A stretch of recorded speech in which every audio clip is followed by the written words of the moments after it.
السلام عليكم ورحمة الله تعالى وبركاته. كي دايرين؟ لاباس عليكم؟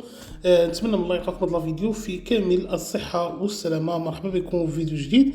تحياتي جميع الإخوان والأخوات من هذا الفيديو. شكرا لكم على المساندة، شكرا لكم على السيبورت، شكرا لكم على الكلمة الطيبة. دائما الإخوان وفي موضوعنا على مونديال قطر اللي كنعرفوه حاليا، المنتخب المغربي يقابل المنتخب الإسباني يوم الغد الساعة 4 بتوقيت المغرب وإسبانيا. اللي كنعرفوا الإخوان بأن هذا الأسبوع من بداية تأهل المغرب إلى دور 16 والكل كيعاني من التذاكر، أن ولو مغربي في قطر عنده تذكرة ديال التيران، مع العلم بأن الباحث تلقوا 5000 تذكرة وتباعوا سور بلاص. وهادشي كيفاش يتبعوا الإخوان؟ الناس هذوك الهنود البنغال الجزائريين، لما نقول جزائريين غنتكلم على جزائريين واللي شفتهم فيديو انهم تحطوا في موقف كاميرا كاشي وتفرش المستور اللي موصلين تيكي المليون سنتيم على قبل انهم يستافدوا من هذا المونديال. احنا ما مأهلينش، قالوا اللهم نستافدوا ونضربوا البيزنس، وبالضبط لابسين الاخوان التوني ديال المنتخب المغربي وكيدعيوا بانهم مغاربه، ولكن اللهجه كتفرق من بعيد ومن الطيار. المهم الخوت، اللي كيشوف الفيديو لاول مره سواء على فيسبوك ولا على قناه على اليوتيوب، ما تنساوش تشتركوا في القناه وتضغطوا على زر الجرس ليصلكم كل ما هو جديد، وكذلك بالنسبه لا فامي لايك وكومونتير كما العاده ان تحفزنا الفيديوهات مقبله ان شاء الله.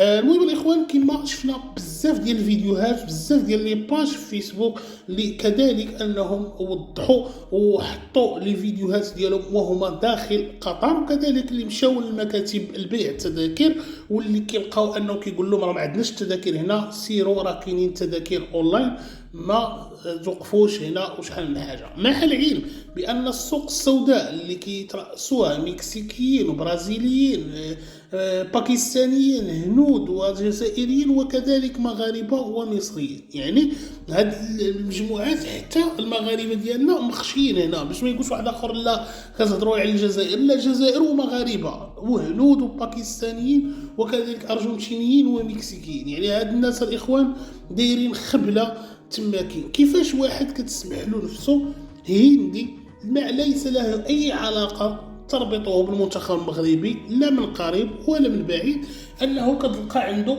6 8 12 تيكي في تليفونه، ملي كتهضر معاه كيقول لك $1000، يعني اللي هي 10000 درهم مغربيه. ملي كتلقى هندي كيقول لك نبيع لك 3 ديال التيكيت المنتخب ب3 المليون، اللي هو اصلا طايحين عليه ب 2500 درهم. 3 تيكيت طايحين عليه ب 2500 درهم، رابح فيهم هو 3 المليون، رابح فيهم 2 المليون ونص، ربح ديال 2 المليون ونص و50,000 ريال. يعني الاخوان اللي كنشوفوا ان مكسيكي كيقول لك نعطيك التيكي ديال الماتش ديال المنتخب ضد اسبانيا نحسبوا لك بمليون ونص. وصلوا التذاكر الاخوان في السوق السوداء حتى 2 المليون. هنا كنوجهوا نداء لفوزي القجع وكذلك الجامعه وكذلك الفيفا انهم يديروا حل مع هاد الناس اللي مشاو خاسرين فلوسهم، خاسرين الطياره، عارفين المعيشه في قطر بان غاليه، السكن في قطر انه غالي. بنادم راه الوقت الخدمه هذه راه ماشي جايه في شهر 6 ولا شهر 7، كاين كلشي عنده الكونجي، راه الناس يلا داخله من الكونجي، يعني راه الناس مخليين سامحين في خدامهم وشحال من حاجه. هاد الناس اللي ماشيين لقطر راه ماشيش على اساس انهم يتفرجوا في الماتش، هاد الناس اللي مشاو لقطر راه مشاو على اساس انهم يشجعوا المنتخب. اما كون باغي هو يتفرج في الماتش يتفرج في دارو، هو راه باغي يمشي. حنا ملي كنشوفوا ان زياش ولا نصيري ولا كذلك بوفال كيشد كره كنسمعوا الضجه ناضت في التيران. علاش؟ لان المشجعين هما اللي تماكين، هما اللاعب رقم 12. حنا كما كنعرفوا اللاعب رقم 12 في التيران راه هو المشجع. حنا لما خفنا نكذبوا نقولوا هو رقم 1، لان المشجع راه بلا الفرقه بلا مشجع راه فرقه ما توزع. يعني احنا شفنا الضغط الكامل اللي كان في المباراه ديال بلجيكا من المتابعين وكذلك من الجمهور اللي مشى للتيران، وشفنا كذلك في بلجيكا كيفاش هي وكندا كيفاش كان التيران ممتلئ على الاخر ديالو. كتحس بان راه هي المنتخب اللي لاعب بحال اللي لاعبين بالديربي في كازا.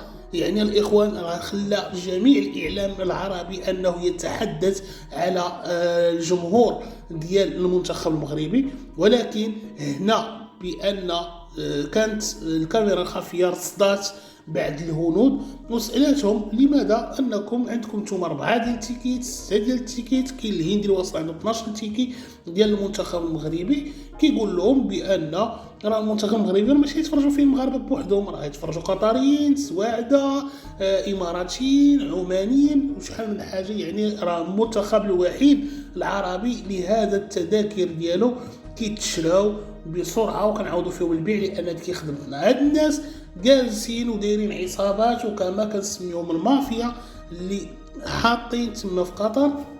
حنا كنعرفوا بان قطر دارت واحد التنظيم اللي صراحه ما غنكروش، اللي كيتعتبر من احسن لي مونديال اللي دازو في السنين الاخيره. ولكن الاخوان ملي كنشوفوا على هذا المشكل ديال الفيفا خصها ضروري تصلح. حنا كنعرفوا بان العلاقه اللي بين فوزي القجع وكذلك رئيس الفيفا اللي هي علاقه يعني اخويه، اللي كنعرفوا الصديق المقرب لرئيس الفيفا هو فوزي القجع. يعني كيفاش اننا حتى لهاد الساعه شفنا بعض المغاربه مشاو ليزوطيل اللي جالسين فيه المنتخب المغربي وكيعيطوا فلان فلان القجع الحاج العجاج هكذا، راه بغينا دير الله يتحشم عليكم ديروا لنا شي حل.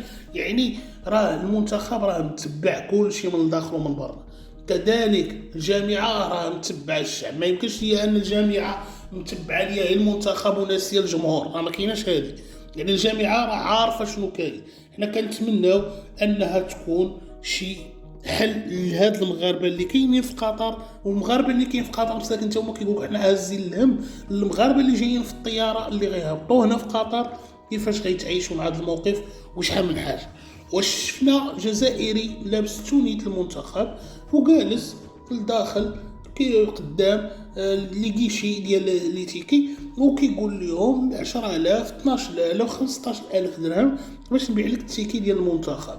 التيكي ديال المنتخب لا طار داير 900 داير 90 دولار 100 دولار 120 دولار. احنا كنعرفوا اغلى تيكي اللي حددته الفيفا في المونديال ديال كأس العالم قطر هو 1000 ريال قطري. 1000 ريال قطري اللي هي موصلاش 60000 ريال، يعني 50000 ريال. اغلى تيكي VIP داير تماكين 50000 ريال مغربيه.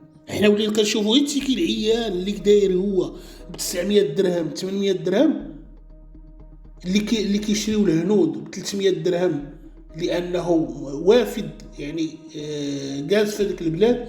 يعني هو كيشري ب 300 ريال قطري اللي هي كتسوى عندنا حنا هنا في المغرب واحد 750 درهم او ما كاملاش 750 درهم.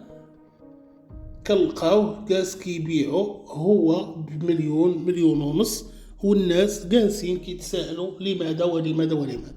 ناس مغاربه ما لاقينش التيكي. الحل الوحيد نتمنى ان الميساج يوصل، نتمنى ان هاد الناس اللي جالسين في قطر راه قالوا حنا ما غنشريو لا تيكي دابا ولا والو. ما يمكنش لينا نشريو تيكي بمليون ونص ولا بمليون. واش حنا طايحه علينا تيكي غلا من الطياره وغلا من اللوطيل وغلا من المعيشه اللي عايشين هنا غنخلص انا على تيكي مليون ونص. ايضا كنجلسوا حتى نهار الماتش ساعه قبل الماتش غنوقفوا لقينا التيكي غنشريو، ما لقيناوش غنديروا حل لراسنا وما يلوموناش ومن حقهم كيفاش انهم وحدين جالسين تما في التيران كيديروا ما بغاو. هنا كل فيفا انها تدخل غتجمع جميع لي تيكي اللي تباعوا وغتغيرهم، وهذوك اللي تباعوا لهم التيكي غيشوفوا واش دات الجنسيات العربيه، غيشوفوا واش دات الجنسيات المغربيه.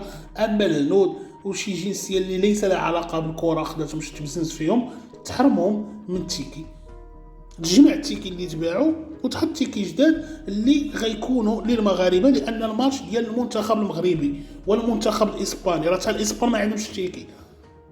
هذا اللي خص يعرفوه بزاف ديال الناس، وهذا اللي كاين. لان الاخوان الجمهور قال بان غنبقاو حنا حتى نهار الماتش، غنتسناو ديك الساعه. الفيفا راه ما بغاش تطلق دابا ليك تيكي، عارفه غيتباعوا بنفس الطريقه. اللهم غتخلي حتى نهار الماتش وغتبيع نهار الماتش، وديك الساعه اللي غتبيع حنا هادوك الهنود اللي شارينهم كيبيعوا بالثمن غنوليو حنا كنشريوهم بقل من الثمن اللي هما شارينهم اصلا، باش ما يبقاش لهم في راسهم.